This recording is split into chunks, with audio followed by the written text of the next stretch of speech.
everybody, welcome back to another More Walk Monday episode. Today I wanted to talk to you guys about editing. The grueling process of editing. It can be tough, but I wanted to share my process with you and just kind of give you a little bit of insight on how I make it easier for me.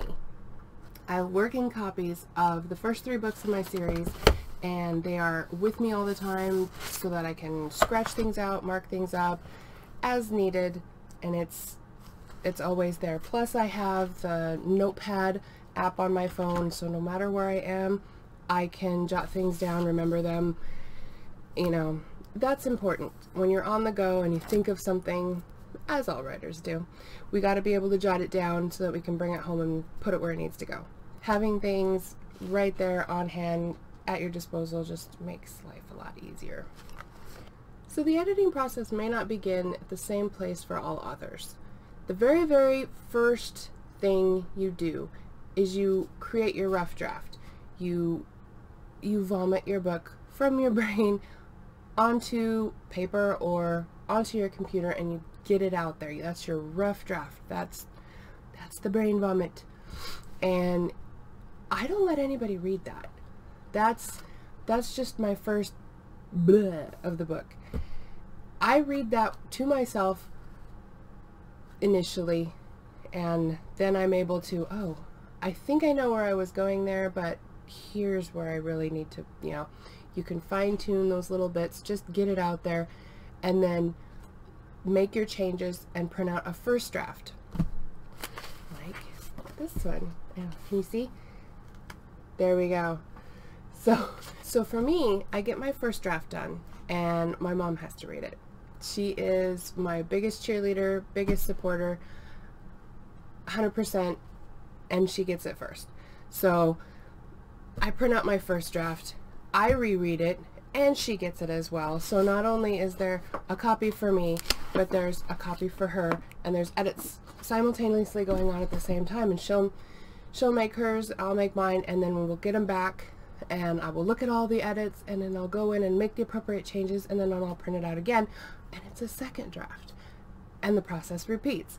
And I don't give my book to my editor, the professional rock star Judy that she is.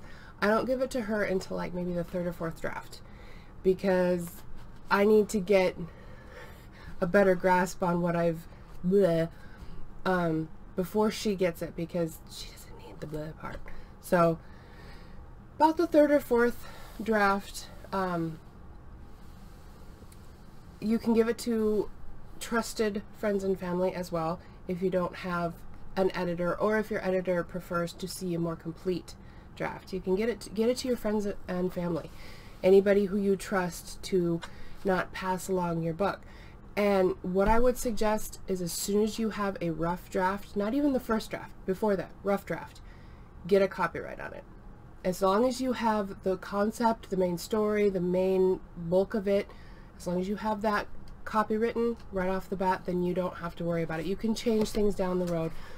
You can add half the amount later on, and it's still a valid copyright, because your concept is still there.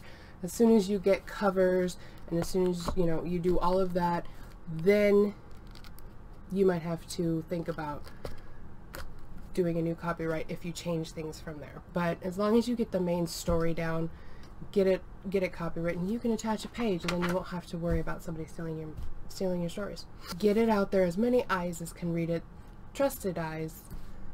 It'll only benefit you. You'll get feedback, you'll get edited. It's a win-win. But as soon as it reaches like fourth draft level, then it goes to your editor, and they will tell you, okay, it doesn't flow here. Help, maybe rearrange some things, help the flow.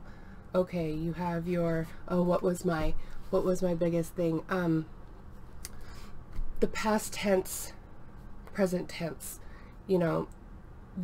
they know when to use the past tense, they know when to use the present tense in a bigger, broad spectrum than most writers do. So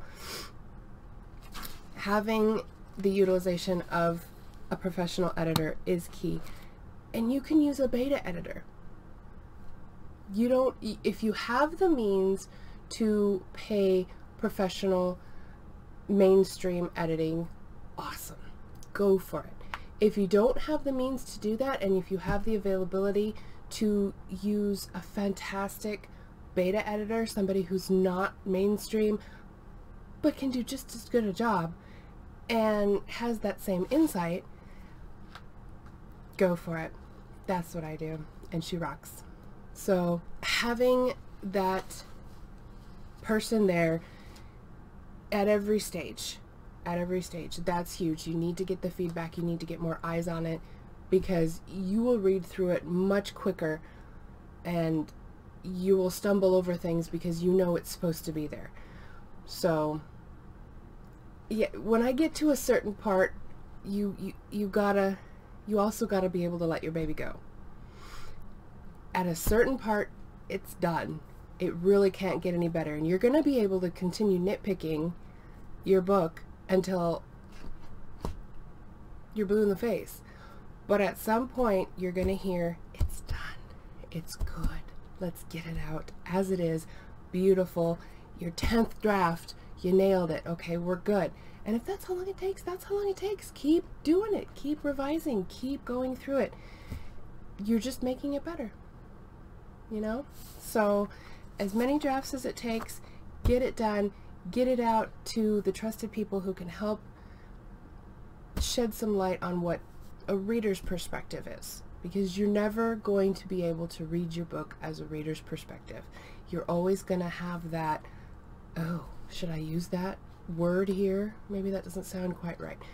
You're never going to have a true reader's aspect. So utilize the people that are going to edit it. You don't necessarily need to keep every revision. I know down the road when I'm done, you know, and books are published, and you know, I might save my edits, I might save a couple things here and there, but other than that, if you know, you get down the road and you're like, oh my gosh, I've killed so many trees, recycle. I don't know that I would throw mine in a, you know, public recycle bin just because it is my manuscript, but I got a fireplace upstairs that is hungry, so that's what I'll do. So see, I'm not just going to take this massive stack and keep it in the corner of my office, because you haven't seen my office. There's just not enough room. For now, while the series is still in my hands and not in yours, I am going to keep these, and we'll keep looking at them and go from there. I hope to get it in your hands very soon. Believe me, working on it. So the editing process can be very grueling. It can be stressful, and you need the help. And it does need to see a professional editor in some aspect at some point. When you are comfortable handing it over to a professional who's going to give it to you straight, as well they should, then give it to them. If you're never there, then let the book be for you. But don't try to submit it without getting in the hands of a professional. I've been there. I've done that. And while the book got good reviews, I don't think it would have been able to get mainstream just because it didn't see the attention it deserved. So give your babies the attention they deserve. I hope you enjoyed this little episode about editing. I hope it doesn't seem as scary anymore, or if it does, well, I understand, but enlist some help, because that's the whole process. You got to have help with editing. So I hope that you're able to get the help and your masterpiece turns out to be just that. And let me know if you publish. I would love to read. Have you seen my library? It needs to get bigger. Huge. So have a wonderful day, and we'll catch you later.